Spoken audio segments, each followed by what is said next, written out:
หูเนาะมักไม่ได้มักม่วงหูบ่หูรสชาติของม่วงมายุ่ลาวนี่ไปบูหูน่ะมักม่วงเนาะโอ้รสชาติม่วงตอนดิบเป็นยังไงส้ม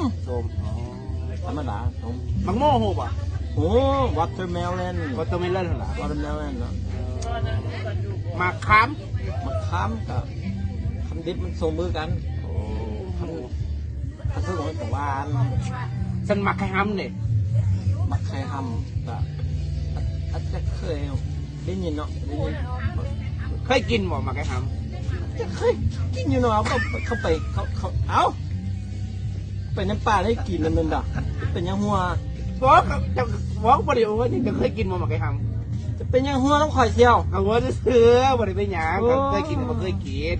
ก่อนบ่เคยกินมักไข่ห้ำเคยจะหูบ่มักไข่ห้ำน่ะก็คิดว่าเจ้าแนะนำกินในตอนอยู่ในป่าเป็นบักเฮ้ยหัวอีกเจียวข่อยปากเป็นเจียว